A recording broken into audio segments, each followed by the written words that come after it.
네, 우리 옆에 분들과 한번 인사합시다. 예수님의 이름으로 사랑하고 축복합니다. 예수님의 이름으로 사랑하고 축복합니다. 예. 우리가 성경을 읽다 보면은 정말로 좀 읽기 싫고 또 그냥 넘어가고 싶은 그런 부분들이 있죠. 뭐 족보나 아니면 사람 이름, 아니면 성경에 나오는 뭐 지역 이름이나 도시 이름 같은 경우에는 사실 우리가 그냥 넘어가고 싶은 그런 부분입니다. 레위기에 나오는 뭐 성전 기물 뭐 역시 그 중에 하나죠. 뭐 성전 기물들, 뭐 제사 뭐 목록들과 방법들을 읽다 보면은 여긴 어디, 나는 누구 하면서 정신이 혼미해지는 상황을 우리가 맞게 되죠. 자, 이런 말씀들은 솔직히 뭐 성경 통독할 때나 뭐 어쩔 수 없이 우리가 꾸역꾸역 그냥 읽고 넘어가는 경우가 참 많은 것 같습니다. 여러분들 오늘 본문 역시 그런 유의 말씀인데요. 사실 뭐 설교자인 저조차도 그냥 넘어가고 싶은 그런 본문이지만 뭐 어쩌겠습니까, 맞죠? 강해 설교를 하다 보면은 계속 이어서 해야 되기 때문에 넘어갈 수 없는 그런 말씀이죠. 오늘 저희가 뭐 1절에서 5절까지만 딱 읽었지만 원래는 이제 32절까지 이제 다 읽어야 되는 그런 본문입니다.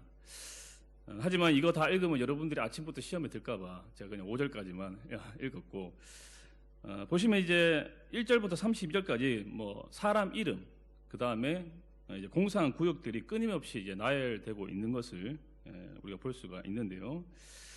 여러분들 오늘 말씀을 통해서 그래도 하나님께서 좀 어떻게 말하면 무의미해 보이는 그런 말씀이지만 또 하나님께서 이 가운데 또 우리에게 주시는 어떤 메시지가 있을 거라고 생각을 합니다. 이 무의미해 보이는 말씀에서도 영적인 깨달음을 우리가 얻을 수 있고 또 영적인 어떤 보화들을 캐내고 발견할 수가 있다는 것이죠. 여러분들 이것이 바로 뭐 하나님의 말씀의 성경의 위대함인 것 같아요. 성경을 읽을 때마다 우리에게 어떤 새로움을 또 선사해 주는 것 같고, 그분의 말씀 앞에 우리가 진득하게 앉아 있으면 앉아 있을수록 정말 놀라운 그런 영적인 보화들을 우리가 캐내고 발견할 수 있기 때문이죠. 그래서 오늘 이 말씀을 통해서 저와 여러분들에게 주시는 하나님의 좀 메시지를 품고 돌아가는 그런 시간들이 되었으면 좋겠습니다. 오늘 말씀부터 드디어 예루살렘 성벽 재건이 이제 시작이 되는데요. 왕으로부터 예루살렘 성벽 재건 공사를 허락받은 이 느헤미야가 드디어 이제 꿈에도 그리는 예루살렘으로 이제 돌아오는 장면 우리가 지난번에 이제 살펴보았죠.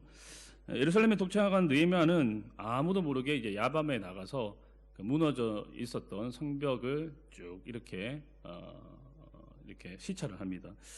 그러면서 예루살렘의 상황과 예루살렘 성벽의 형편을 자신의 두 눈으로 똑똑히 이제 확인을 합니다. 이 성벽의 상황을 정확하게 진단하기 위해서 자신이 직접 이제 현장으로 나간 것이죠. 여러분들 무엇이든지 이렇게 현장에 나가보는 것이 참 중요한 것 같아요. 현장이 우리가 답이다라는 그런 뭐 말도 있듯이 느헤미야는 자신의 높은 지위로 어떻게 말하면 누군가를 대신 보내서 그 야밤이 아니죠. 그냥 누군가를 대신 보내서 그 성벽에 무너진 부분들을 확인할 수가 있었습니다. 왜냐하면 느헤미야는 당시 총독이었고 그 정도 권력과 지위면 밑에 사람을 보내서 성벽의 상황들을 파악할 수가 있었어요.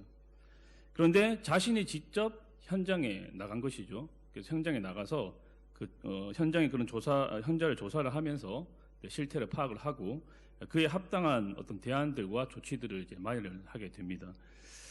무엇보다 느헤미야가 가장 먼저 했던 일 중에 하나는 이 계속된 성벽 재건 이 실패로 인해서 무너져 있는 상심해 있는 그 지도자들의 마음, 백성들의 마음을 다시 회복시키는 것이었죠. 여러분들 느헤미야는 바로 일부터 시작하지 않았습니다. 마음이 무너져 있는데, 마음이 상해 있는데 사람들이 어떻게 바로 일을 시작할 수가 있겠습니까? 일이 뭐 손에 잡히지 않겠죠. 물론 느헤미야가 자신이 가진 권력으로 막 사람들을 푸시를 하면은 어쩔 수 없이 할 수는 있을 것입니다. 어쩔 수 없이 사람들이 움직일 수는 있을 거예요. 하지만 마음이 없는 상태에서, 마음이 완전히 무너진 상태에서, 상한 상태에서 해봤자 얼마나 뭐 일에 능률이 있겠습니까? 여러분들도 그렇잖아요. 마음이 상하면 설거지가 됩니까? 안 됩니까? 안 되잖아요, 맞죠? 설거지 그냥 때려 이렇게 죄송합니다. 내려놓고 그냥 있고 싶지 않습니까? 지혜로운 느헤미야는 그들의 무너진 마음, 상한 마음부터 일으켜 세우는 것이 먼저라고 판단을 했어요. 굉장히 지혜롭습니다. 그래서 그것을 위해 느헤미야가 사용한 방법 두 가지가 있었는데 무엇이라고 했습니까? 그렇죠. 예, 다 잊어먹어야지 제가 또 새롭게 또 시작을 할 수 있으니까 너무 감사합니다. 공감이었죠, 맞죠? 공감이었고 두 번째는 믿음의 말, 믿음의 격려였습니다. 동족이 당하는 어려움에 대해서 충분히 공감을 해주면서 하지만 느헤미야가 그 공감에서 머무르지 않고 거기서 조금 더 나아가서 지금 하나님께서 역사하고 있다, 지금 하나님께서 일하고 있다라고 이야기를 해주면서 하나님에 대해서 무너져 있었던 그들의 신뢰, 그들의 믿음을 다시금 일으켜 세우는 그런 일들을 느헤미야가 합니다. 어떤 목사님은 이 대목을 이렇게 표현을 하더라고요. 느헤미야가 백성들의 식어진 마음에 불을 지폈다, 이렇게 표현을 하더라고요. 불을 지폈다. 그러니까 하나님 나라와 하나님의 의에 대해서 식어져 있었던 그들의 마음에 동기를 부여하는, 동기를 유발하는 그런 공감과 또 믿음의 말을 통해서 동기를 부여하는, 그래서 그들의 마음에 불을 지피는 그런 일을 느헤미야가 한 것이죠. 자, 이렇게 백성들이 마음이 회복이 되니까 이 느헤미야가 뭐 강하게 푸시를 하지 않아도 그들 뭐 스스로가 완전히 파이팅이 넘쳐서 자, 우리가 일어나 건축하자 라고 하면서 성경적으로 건축하기 시작을 하는데요.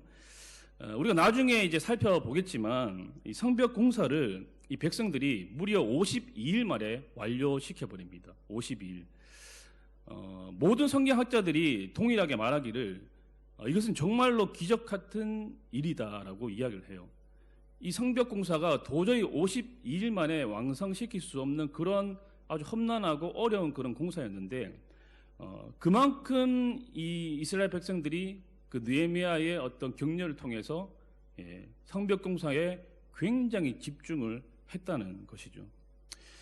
여러분들 기업이든 교회든 사람들이 마음이 무너져 있으면, 마음이 떠나버리면 정말 아무것도 안 되는 것 같아요. 그렇죠. 무너지고 지치고 상한 마음을 어루만져주고 세워주는 일이 무엇보다 가장 중요한 일인 것 같습니다. 자, 오늘 말씀은 이렇게 이제 느헤미야의 격려와 공감으로 시작된 이 성벽 공사에 참가한 그 사람들의 이름과 또 그들이 건축한 그 성벽의 범위에 대해서 말씀을 하고 있습니다. 여러분 먼저 1절 한번 더 보실까요? 1절입니다. 그때 대제사장 엘리야십이 그의 형제 제사장들과 함께 일어나 양문을 건축하여 성별하고 문짝을 달고 또 성벽을 건축하여 한메아 만대에서부터 하나넬 만대까지 성별하였고. 제가 그림을 준비해야 되는데 제가 그림을 준비하지 못했습니다. 다음에 제가 한번 그림을 준비하도록 하겠습니다. 그 성벽을 짓는 이제 순서들, 이제 과정들을 이제 이야기를 하고 있는데 가장 먼저 처음으로 재건한 곳이 양문입니다. 양문. 이 성의 북동쪽에 있었던 문이었는데 이 양문은 성전과 가장 가까운 문이었습니다. 백성들은 이 문을 통해서 이제 제사에 쓸 제물들을 이제 가지고 들어왔는데요. 그러니까 이름도 여러분들 어떻습니까? 양문이죠. 양이 이제 통과하는 그런 문이다라는 그런 뜻으로 우리가 알 수 있는데 이 제사용 양이나 소를 들여오는 이제 문이라고 해서 그렇게 지은 것입니다. 성벽 건축 공사는 양문을 시작으로 해서 이제 시계 반대 방향으로 이렇게 쭉 진행이 되게 되는데요. 자, 우리가 여기서 조금 주목해서 봐야 할 부분이 있습니다. 이 양문과 그 주변 성벽을 누가 어떤 부류의 사람들이 건축을 했느냐라는 것입니다. 1절 전반부에 보니까 이렇게 말씀을 하고 있죠. 그때 대제사장 엘리아십이 그의 형제 제사장들과 함께 일어나 양문을 건축하여. 자, 그러니까 여러분들 성벽 공사의 어떻게 말하면 시작, 그 첫 스타트를 제사장들, 그러니까 영적 지도자들이 이렇게 하고 있다는 것을 우리가 확인할 수가 있는 것이죠. 그리고 여러분들 1절에 보시면 대제사장 엘리야십이라는 사람이 등장을 하는데 이 사람은 지금으로부터 이제 140여 년 전에 이 1차 포로 귀환 때 왔었던 그 대제사장 여호수아의 손자가 되는 사람입니다. 그러니까 이 1차 포로 귀환 때 리더로 섬기고 헌신했던 그런 사람의 손자답게 가장 먼저 앞장서서 지금 모범을 보이고 있는 것이죠. 이들이 지금 건축할 양문은 여러분들 특별히 사마리아와 굉장히 가까운 지역에 있었습니다. 사마리아는 여러분들 지금 이제 이스라엘 백성들이 성벽을 건축하는 그 시점에서 그 과정 가운데서 계속해서 이스라엘 백성들을 괴롭히고 그 성벽을 공사를 방해하는 사람들입니다. 민족들입니다. 그래서 이 사마리아 지역에 가까웠기 때문에 전쟁이 발발할 수 있는 그런 위험성이 다분히 높은 그런 곳이었습니다. 어떻게 말하면 굉장히 어렵고 굉장히 힘든 곳이에요. 그런데 이처럼 힘들고 어려운 부분을 바로 제사장들이 솔선수범해서 앞장서서 섬기고 있는 것입니다. 아마 많은 백성들이 이 제사장들이 가장 어렵고 가장 힘든 부분을 건축하는 것을 보면서 굉장히 동기부여가 됐을 것이고 백성들의 마음을 움직이게 만드는 그런 계기로 작용을 했을 거예요. 사랑하는 여러분, 어쩌면 우리는 모두 그렇죠, 지도자의 자리에 있는 사람들, 또 리더의 자리에 있는 사람들이라고 할 수 있을 것 같아요. 가정에서는 여러분들 부모로서 리더 역할을 하고 있을 것이고, 교회에서는 저같이 목사로, 장로로, 또 권사로, 집사로, 목자로, 또 부소장으로, 교사로 누군가에게 모두 다 영향력을 행사하는 그런 리더의 자리에 있는 것 같습니다. 저는 여러분들의 공동체가 어려움 가운데 있을 때에 뒷짐만 지고 있는 사람들이 되지 않기를 주님의 이름으로 축복합니다. 아멘이 적으시군요. 축복합니다. 뒷짐을 지고 이렇게 계시겠습니까? 공동체의 고난에 동참을 하면서 뒷짐만 지고 있는 것이 아니라 오히려 짐을 지는 사람들이 되었으면 좋겠어요. 저는 그게 참 리더의 모습이라고 생각을 합니다. 여러분, 리더라고 왜 힘들지 않겠습니까? 그렇죠? 왜 리더라고 여러분들 왜 지치지 않겠습니까? 리더도 힘들고 지치고 피곤할 때가 있어요. 그래서 나도 힘든데 내가 누구를 신경 쓰겠는가? 내가 누구를 책임지겠는가? 내가 누구를 케어할 수가 있을까? 이런 생각들이 우리가 들 수도 있는데, 하지만 여러분들 성경에 나오는 선지자들을 한번 우리가 생각해 봅시다. 여러분들 이 선지자들이 백성들의 잘못에 대해서 굉장히 매섭게 책망을 하고 질책을 했지만, 여러분들 그렇다고 해서 그 선지자들이 백성들과 멀리 떨어져서 백성들의 상관은 무관하게 살아가지는 않았습니다. 여러분들, 선지자들은 백성들의 잘못을 책망하고 질책했지만 고난당하며 고통당하는 그 백성들의 곁을 끝까지 지켰어요. 그들의 곁을 끝까지 지키면서 도망치지 않았습니다. 뒤로 빠져있지 않았어요. 광망하지 않았습니다. 끝까지 곁에 있었습니다. 자신의 위치를 끝까지 지키면서 백성들의 그 고난과 고통에 끝까지 동참한 사람들이 바로 선지자들입니다. 나라가 망하고 포로로 사람들이 잡혀갈 때에, 아니면 전쟁 때문에 피난을 갈 때에 함께 갔던 사람들이 이 선지자들입니다. 여러분들, 에레미야 같은 경우에도 그렇죠. 바벨론에서 나라가 완전히 멸망을 했을 때에 느부갓네살 왕이 이 에레미야에게 호의를 베풀어 줍니다. 너 편한 곳에 가서 살아. 너가 원하는 곳에 가서 살아. 이렇게 제안을 했지만, 호의를 베풀어 줬지만, 에레미야는 자기가 편한 곳에 가서 살기를 선택하기보다 전쟁을 피해서 피난을 가는 그 이스라엘 백성들과 끝까지 함께 하는 것을 그가 선택을 합니다. 그들의 고난에 동참을 하면서 그들을 올바른 길로 인도하기 위해서 애썼다는 것이죠. 여러분들, 그렇습니다. 기독교적 리더는 공동체가 어려움을 겪을 때에 앞장서서 섬기는 모습을 보이는 사람입니다. 뿐만 아니라 공동체의 고난에 어떻습니까? 동참하는 사람인 것입니다. 고난당하는 교회와 성도의 곁을 지켜주고 함께 울어줄 수 있는 사람, 그런 사람이 교회의 진정한 리더가 아닐까 생각을 합니다. 부디 여러분들이 모두 다 그러한 주님이 기뻐하시는 리더가 될 수 있기를 주님의 간절히 축복합니다. 그런가 하면 오늘 말씀을 보시면 우리가 다 읽지는 않았지만 매우 다양한 사람들이 이 성벽 공사에 참여하는 것을 볼 수가 있는데요. 이름만, 지금 이름이 쫙 나오는데 이 이름만 다 합치면 75명입니다. 75명이고, 제사장부터 시작해서 금장색, 그리고 향품을 파는 상인까지 다 합쳐서 직업도 한 15가지 정도 되는, 그리고 여러분들 여성들까지도 이 성벽 공사에 지금 동참을 하고 있어요. 참여를 하고 있습니다. 그야말로 정말로 다양한 사람들이 공사에 지금 참여하는 것을 우리가 볼 수 있는데요. 신분도 다르고 직업도 다르고 나이도 다른 다양한 사람들이 지금 공사를 진행을 하고 있지만 세 부류로 좀 나눠서 우리가 볼 수가 있어요. 첫 번째 부류의 사람들은요, 자신에게 주어진 구역을 잘하든 못하든 감당하는 사람들입니다. 대부분의 사람들이 이 부류에 속한 사람들입니다. 여러분들, 느헤미야가 머리를 참 잘 쓴 게 뭐냐면 공사 구역을 이렇게 배정을 할 때에 자기 집과 가까운 곳이나 아니면 자기 집 바로 앞에 맞은편 내 사는 사람들을 이렇게 그 성벽을 건설하도록 했다는 거예요. 아니면은 제사장들처럼 자기들의 생업과 상관이 있는 곳을 배정해 주기도 했습니다. 자기 집 바로 앞에 있는 성벽이거나 아니면 자기들의 생업과 관련이 있는 성벽이다 보니까 사람들이 어떻게 하겠습니까? 당연히 뭐 열심히 할 수밖에 없겠죠. 자기 집 바로 앞에 있는 그 성벽을 공사하도록 했으니까 열심히 할 수밖에 없는 거예요. 보통 여러분들 사람들은 남의 일에 그렇게 크게 관심이 없습니다. 자기 일이 제일 중요하죠. 느헤미야가 정말이지 지혜롭게 인간의 이런 특성을 잘 이용한 것 같습니다. 느헤미야는 사람들이 성벽 공사를 자신의 일, 그러니까 내 일로 여길 수 있도록 성벽 공사 구역을 지혜롭게 잘 분배하고 배정을 했던 것이죠. 여러분들 느헤미야서를 계속 이제 읽다 보면은 이 느헤미야가 참 탁월한 행정가이다, 조직가이다라는 것을 우리가 확인을 할 수가 있습니다. 종종 보면은 행정에 굉장히 탁월한 분들이 있지 않습니까?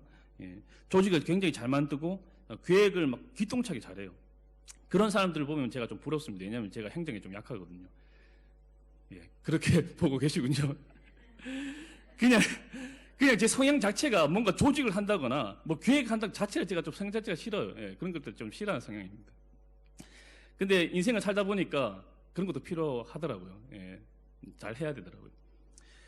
여러분들 뭐 내용이 담기려면은 어느 정도의 틀과 형식이 맞죠. 조직이 필요하죠. 그래서 그런 행정적인 부분도 굉장히 중요한데 어쨌든 이 느헤미야는 굉장한 행정가였고 굉장한 조직가였습니다. 정말 행정을 잘했어요. 자, 어쨌든 대부분의 사람들은 자기 나름대로 자신들의 역할과 자신들의 몫을 잘 했습니다.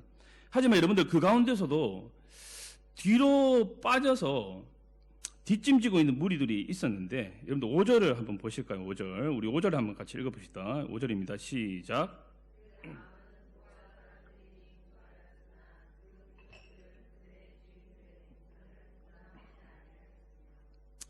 자, 여기 보시면 이제 드고와 귀족들이라는 사람들이 나오는데, 자, 이 사람들이 바로 이제 두 번째 부류의 사람들입니다. 뒤로 빠져서 뒷짐지고 있는 그런 사람들. 성벽 공사에 동참하지 않는, 협조하지 않는 그런 무리들이 바로 이 드고와 귀족들이었습니다. 이 사람들이 왜 협조를 하지 않았는가에 대해서는 뭐 성경에 나와 있지 않기 때문에 우리가 정확하게 알 수는 없습니다. 하지만 좀 축적을 해본다면 이들이 뭐 성벽 이 공사에 대한 중요성, 필요성에 대해서 그닥 이렇게 필요를 느끼지 못했다거나 아니면 뭐 외부의 적들, 뭐 앞으로 여러분들 이 성벽 공사하면서 이 방해한 그런 사람들에 대해서 우리가 알게 될 텐데 산발락, 도비아 같은 사람인데 이 외부의 적들과 결탁을 해서 이렇게 내통을 하는 그런 무리들이었기 때문에 도와주지 않았다. 이렇게 추측을 하고 있습니다. 자, 어찌되었든 이들 드고와 귀족들은 성벽 재건에 동참하지 않았습니다. 그리고 그 일에 대해서 이처럼 성경에 기록이 되어서 지금까지 사람들에게 읽혀지면서 성벽 재건에 유일하게 협조하지 않는 사람들로 이제 기억되는 그런 수치를 당하게 되었죠. 드고와 귀족들이라는 말처럼 어떻게 말하면 정말로 이렇게 모범을 보여하는 엘리트 그룹입니다. 그래서 이들의 이런 뒷짐지고 있는 모습은 정말 이제 안타깝고 좀 실망스러운 모습일 수밖에 없어요. 근데 여러분들 어딜 가나 이런 사람들이 항상 존재를 하죠. 뭐 어떤 목사님은 이렇게 표현을 하기도 하더라고요. 어딜 가나 항상 가룟 유다 티오가 있다. 어딜 가나 항상 가룟 유다 티오가 있다. 무슨 말인지 알겠죠? 맞죠? 여러분들이 아니길 바랍니다. 비협조적인 사람이 있다는 거예요. 이번 시편 78편에 보면 이런 말씀이 나옵니다. 에브라임 자손은 무기를 갖추며 활을 가졌으나 전쟁의 날에 물러갔도다. 여러분들 에브라임 지파는 다른 지파에 비해서 거의 2배가량 하나님께 축복을 받은 사람들이에요. 인구도 거의 2배가량 많았고 땅도 훨씬 넓었습니다. 그런데 이렇게 뛰어난 능력 있는 지파가 전쟁의 날에 어떻게 했다고 합니까?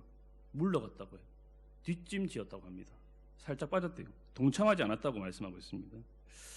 그러니까 받은 은혜와 받은 축복과 그 재능, 그 능력을 하나님의 나라를 위해서 사용하지 않는 그런 안타까운 모습을 이들이 보여주고 있는 것이죠. 여러분들 이런 말 들어보셨죠? 일감이 되지 말고 일꾼이 되라. 일감이 되지 말고 일꾼이 되라. 여러분들 어느 공동체이든지 일꾼이 되지 않으면 뭐가 될 수 있다는 거예요? 일감이 될 수 있다는 것이죠. 일감이 뭡니까? 일거리가 되는 사람을 일감이라고 그러잖아요, 맞죠? 예, 일을 만드는 사람. 예, 여러분들이 일을 만드는 사람들이 아니라 일꾼이 되시기를 주님으로 간절히 축복합니다. 예. 옆에 분들 한번 보십시오. 옆에 분들 한번 보시면서 당신은 일감입니까, 일꾼입니까? 빨리 옆에 보시면 빨리 고백하십시오. 당신은 일감입니까, 일꾼입니까?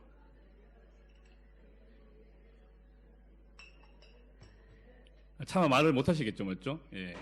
여러분들 일꾼이기를 축복합니다. 예, 일감이 아니라 일을 만드는 사람들이 아니라. 자, 근데 여러분 아이러니하게도 이 드고와 귀족들은 좀 어떻게 말하면 형편이 없었지만 드고와 주민들, 평민들은 굉장히 괜찮은 사람들이었습니다. 자, 이 드고와 평민들, 주민들은 드고와 귀족들과는 전혀 다른 모습을 보여주고 있는데요. 우리 오늘 읽지는 않았지만 27절 말씀을 한번 보시면요. 자, 이 드고와 주민들이 굉장히 적극적으로 이 성벽 공사에 참여를 했다는 것을 우리가 알 수가 있어요. 자, 이 사람들과 관련된 말씀 제가 조금 이따 더 살펴보도록 하겠고요. 자, 이제 마지막으로 세 번째 부류의 사람입니다. 자, 이 세 번째 부류의 사람들은요, 굉장히 특이한 사람들인데, 자, 이 사람들은 자신들이 맡은 구역을 다 끝내고 다른 구역까지 도와준 사람입니다. 굉장히 드문 케이스예요. 그러니까 자기 일 다 하고 남의 일까지 도와준 사람들입니다. 여러분들 4절에 보시면 우리야의 아들 무레못이라는 사람이 나오죠. 그리고 11절에도 보시면 바핫 모압의 아들 합숲이라는 사람이 나오고 13절에 보시면 한운이라는 사람이 나오는데 이 세 명의 사람이 바로 이 부류에 속하는 사람들입니다. 자세히 보시면 여러분들 1절부터 30절까지 한번 집에 가서 읽어보십시오. 자세히 보시면 이 사람들의 이름이 두 번 반복해서 등장하는 것을 볼 수가 있어요. 그러니까 방금도 말씀드렸듯이 자기 구역의 성벽 공사 다 끝내고 다른 쪽 구역을 맡아서 또 감당했다는 것입니다. 이 사람들이 아주 보기 드문 케이스예요. 뭐 보통 자기 일만 잘해도 칭찬받을 일이지 않습니까? 그런데 자기 일 다 해놓고 다른 사람의 일까지 돌아본다. 정말 이제 쉽지 않은 일 같아요. 빌립보서의 사도 바울의 말을 빌리자면 자기의 일을 돌볼 뿐만 아니라 다른 사람들의 일까지도 돌봐주고 도와주는 그런 사람들, 굉장히 훌륭한 그런 사람들인 것 같습니다. 제가 이 세 부류의 사람들을 여러분들에게 설명을 드리면서 여러분들에게 드리고 싶은 질문은 이것입니다. 자, 그렇다면 여러분은 하나님 나라에서 그리고 교회에서 이 세 부류 중에 어떤 부류에 속하는 사람이냐는 것입니다. 첫 번째 부류의 사람들처럼 자신의 역할, 자신의 몫을 다하는 사람들인가? 아니면은 안타깝지만 이 드고와 기도들처럼 뒷짐지고 있는 어려운 일이라서 힘든 일이라서 회피하려고 하는, 뒤로 빠지려고 하는 그런 사람인가? 아니면 굉장히 드문 케이스지만 자신에게 주어진 역할을 다 할 뿐만 아니라 다른 이들의 역할과 책임까지도 감당하는, 도와주는 그런 사람인가? 저는 오늘 여러분들 스스로에게 이 질문을 던지면서 한번 고민해 보셨으면 좋겠습니다. 이제 마지막으로 살펴보고 싶은 것은 조금 전에 살펴본 이 드고와 사람들에 대한 부분입니다. 방금도 말씀드렸지만 드고와 귀족들은 두 번째 부류의 사람들로서 성벽 공사에서 뒷짐지고 있는, 뒤로 빠져있던 그런 부류의 사람들입니다. 그러나 여러분들 방금도 얘기했지만 드고와 주민들은, 평민들은 그러지 않았다고 말씀드렸죠. 귀족들은 뒷짐지고 빠져있지만 일반 평민들은, 주민들은 굉장히 적극적으로 이 성벽 공사에 동참을 하고 적극적으로 참여를 합니다. 27절입니다. 그 다음은 드고와 사람들이 한 부분을 중수하여 네민 큰만대와 마주대한 곳에부터 오벨 성벽까지 이르렀느니라. 그러니까 지금 드고와 주민들은 지도자가 없는 상황에서, 그렇죠? 귀족들이 빠져 있는 상태이니까 그 지도자가 없는 상황에서 자신들에게 주어진 재건 사역을 완수하고 있다는 것이죠. 여러분들, 이 말씀이 저와 여러분들에게 주시는 메시지는 무엇일까요? 제가 우리 교회 다시 돌아오기 전에 있었던 거제에 있었던 교회가, 제가 처음에 이제 그 교회에 들어갔을 때 담임 목사님이 계시지 않았습니다. 담임 목사님 부재였었거든요. 그래서 한 8개월 동안 담임 목사님이 이제 부자였던 상황에서 이제 부교역자들이 돌아가면서 뭐 설교도 하고 사역하는 그런 상황이었는데 거의 한 1년 6개월 동안을 이제 담임 목사님이 부재였던 것 같아요. 청빙을 했는데 잘 안 됐어요. 그래서 뭐 한두 번 실패하면서 그렇게 조금 긴 기간 동안 담임 목사님이 안 계셨는데 이제 오랫동안 담임 목사님이 안 계시다 보니까 이제 성도들이 약간 이제 사역들을 내려놓기를 시작하는 거예요. 아, 목사님 오면 하자 하면서 이제 욜로 라이프를 즐기는 거예요. 그래서 사역들은 목사들만 하고 교육자들만 하고 성도들이 하나씩 떠나는 거예요. 교사도 내려놓고 또 뭐 부서장도 내려놓고 찬양팀도 내려놓고 그러면서 조금 어떻게 말하면 이제 교회가 점점 쇠퇴해가는 그런 모습. 물론 이제 리더가 중요하죠. 담임 목사님 굉장히 중요합니다. 담임 목사님 있어야지 이제 교회가 활력이 생기기 때문에. 하지만 그런 모습들이 제가 보기에는 그닥 건강해 보이는 모습은 아니었던 것 같아요. 제가 생각하는 건강한 교회는 그런 것 같아요. 목회자나 교육자가 떠나도 계속해서 잘 돌아가는 교회가 저는 건강한 교회라고 생각합니다. 한 사람의 영향을 너무 크게 받지 않는 교회, 한 사람이 막 좌지우지하지 않는 교회, 그런 교회가 건강한 교회가 아닐까, 그런 교회가 좀 살아있는 교회가 아닐까라는 그런 생각이 들었습니다. 그런 의미에서, 그런 맥락에서 우리 사이고 한마음교회는 건강한 교회일 줄 믿습니다. 목소리가 좀 작으신데 예, 한 사람에게 너무 큰 영향을 받지 않는, 물론 이제 해외교회가 아무래도 목사님들이 굉장히 중요하다 보니까 목사님들에게 영향력이 굉장히 큰데, 그럼에도 불구하고 여러분 한 사람 한 사람이 너무 목사님들에게 목매지 않았으면 좋겠어요. 그런 것 같긴 한데 너무 목매지 않았으면 좋겠고, 여러분 스스로가 맞죠? 리더로서 여러분들의 영향력을 행사하면서 그렇게 섬기는 사람들이 되었으면 좋겠습니다. 우리 교회가 그런 건강한 교회가 되었으면 좋겠어요. 지도자가 있든 없든지 여러분들의 자리를 그렇게 신실하게 지켜주는 그런 교회와 공동체가 되었으면 좋겠습니다.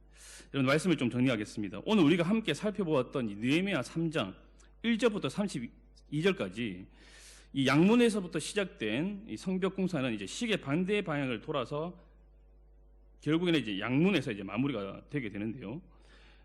이 성벽 공사는 정말로 다양한 사람들이 동참한 공사였습니다. 뭐 방금도 얘기했지만 대표 인물 말도 75명, 그리고 다양한 직업군, 다양한 신분, 심지어는 당시 인권이 무시되던 여성들까지 동참한 공사였습니다. 자, 오늘 본문 12절에 보시면 우리가 그 사실을 확인할 수가 있죠. 자, 이렇게 다양한 사람들이 느헤미야의 동기부여와 긍휼로 인해서 자발적으로 서로 협력하여 성벽 공사에 헌신을 한 것입니다. 정말 다양한 사람들이 모였기 때문에 다양한 종교적 견해, 다양한 정치적 견해, 그리고 서로 다른 생각들이 있었을 겁니다. 자, 그러나 이처럼 서로 생각도 다르고 삶의 정원도 다른 사람들이 하나의 목표를 위해 뭉치고 협력을 했어요. 자, 그러니까 여러분들, 느헤미야는요, 이 성벽 재건 공사를 하면서 그것을 통해서 예루살렘의 방어만 이룬 것이 아니라 공동체의 연합과 하나됨까지 이루어내고 있는 것입니다. 굉장히 이게 훌륭한 부분이죠. 성벽만, 방어만 이룬 것이 아니라 이 성벽 공사를 하면서 이 이스라엘 백성들이 흩어져 있던 마음들을 하나로 뭉치게 만들고 서로 하나 되게 만들고 연합되는 일까지 느헤미야가 이루고 있다는 것입니다. 저는 오늘 본문에서 달라도 너무 다른 다양한 사람들이 한 마음으로 성벽을 재건하는 모습을 보면서 정말로 우리가 지향해야 할 아름다운 교회의 모습을 발견하게 되는 것이죠. 여러분들, 교회는 정말로 다양한 사람들이 모여 있는 곳입니다. 뭐 예전에 제가 있었던 교회는 경상도 쪽이었기 때문에 뭐 정치도 보수를 지지하는 그런 사람들이 훨씬 더 많았어요. 하지만 저희 교회는 뭐 초교파이기 때문에 뭐 정치도 보수를 지지하는 사람도 있을 것이고 또 진보를 지지하는 사람도 있을 것입니다. 양쪽이 다 함께 섞여 있을 거예요. 신앙의 색깔도 다 다르고 정치적 성향도 다 다르고 생각도 다 다른 그러한 교회 공동체가 그래도 분열되지 않고 쪼개지지 않고 분리되지 않고 이렇게 하나 되어 가는 것을 보면 정말로 맞죠? 신기한 일입니다. 여러분, 이것이 가능한 이유가 무엇 때문입니까? 바로 복음 때문이죠. 하나님 나라 때문입니다. 복음과 하나님 나라라는 하나의 목표, 하나의 동일한 목표가 있기 때문에 이처럼 굉장히 서로 다른 성향의 사람들이 모여 있음에도 불구하고 하나 되어서 갈 수가 있는 것이죠. 하나님 나라의 건설과 확장에는 그 한 가지 목표 때문에 하나 되어서 정진할 수가 있는 것입니다. 여러분들, 교회는 획일성이 아니라 다양성이 존재하는 것입니다. 다양한 성격, 다양한 생각, 다양한 은사, 다양한 견해를 가진 다양한 사람들이 조화를 이루어가는 것, 그것이 바로 교회의 공동체인 것이죠. 마치 오케스트라처럼 모든 악기가 각각 다른 소리를 내고 있지만 그 소리가 하나하나 모였을 때에 어떻습니까? 조화를 이루어서 화음을 만들어내듯이, 하모니를 만들어내듯이 바로 교회는 그러해야 되는 곳이라는 겁니다. 여러분, 사랑하는 우리 교회가 그런 교회가 될 수 있기를 주님으로 간절히 축복합니다. 서로의 다양성을 인정하는 가운데 하나의 목표, 동일한 목적인 이 하나님의 나라를 이 땅에 구현하고 확장하는 그 일을 위해서 뭉치고 연합되고 하나 되어서 나갈 수 있는 정말 하나님께서 기뻐하시는 그런 공동체로 세워지게 될 수 있기를 주님의 이름으로 간절히 축복합니다. 여러분들, 공동체의 어려움 가운데서도 앞장서서 섬기시는 리더가 되시기를 원하고, 또 어려움과 고난에 동참하는 리더가 되기를 원하고, 서로의 다양성을 인정하면서 함께 하나님의 나라를 세워가는 저와 여러분들이 될 수 있기를 주님의 이름으로 간절히 축복합니다.